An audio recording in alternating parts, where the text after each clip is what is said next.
ના, એટલે ગઈકાલે આપણે જીવીકે એન્ટરપ્રાઇઝ વાળા જે આવે છે એ લોકો આપણે વડોદરા પોસ્ટે ખાતે આવ્યા હતા અને એમને એવું જણાવ્યું હતું કે અમને 12 તસ્કરીની એવી કંઈ અમને બાતમી મળી છે. તો કટિહારી જે બિહારથી જે એક ટ્રેન આવે છે, કટિહારી સ્પેશિયલ ટ્રેન, અને એ ટ્રેન મુંબઈ સેન્ટ્રલ ખાતે જવાની હતી. તો એમાં કેટલાક બાળકોને બાળ તસ્કરી કરીને લાવી રહ્યા છે. તો અમારે એમને રેસ્ક્યુ કરીને ઉતારવાનો છે. જે આધારે અમારી ટીમના માણસો તેમજ આરપીએફના માણસોની સાથે રાખીને જ્યારે ટ્રેન વડોદરા રેલવે સ્ટેશન ખાતે પ્લેટફોર્મ નંબર 1 પર આવી છે એ દરમિયાનમાં એ લોકોને રેસ્ક્યુ કરીને જે શંકાસ્પદ જેવા વ્યક્તિઓ લાગતા હતા તેમાંથી કંઈ 18 જેવા વ્યક્તિઓને ઉતારી લીધા.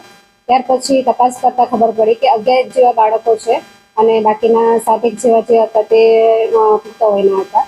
એટલે એ લોકોને જવા દીધા છે અને બાકીના જે 11 બાળકો છે એટલે અત્યારે બાળ સુરક્ષા ગૃહમાં એમને મૂકવામાં આવ્યો છે. આ લોકો ક્યાંના હતી જે મળી એ બાતમીનું તથ્ય શું હતું? એટલે બાતમીનું તથ્ય એ હતું કે એ લોકોને બાળ તસ્કરી બાળ મજૂરી એ લોકોને આપણે એમના વાલીમાંથી એ લોકોને લઈ જઈને એ લોકોની પાસે મજૂરીનું વધે કરાવવાનું એ લોકોનું તે છે એ રીતે એ લોકોની બાતમી હતી.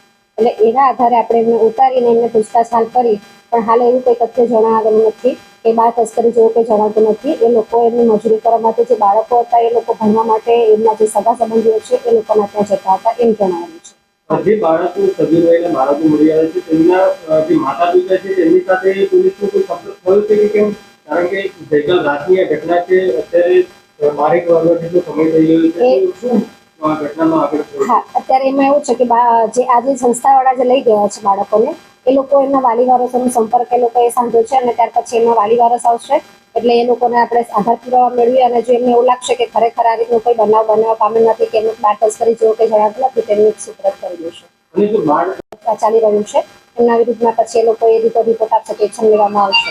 સંસ્થાનું નામ શું છે? સંસ્થાનું નામ આપણે I think EMRI green health service GVK enterprise છે.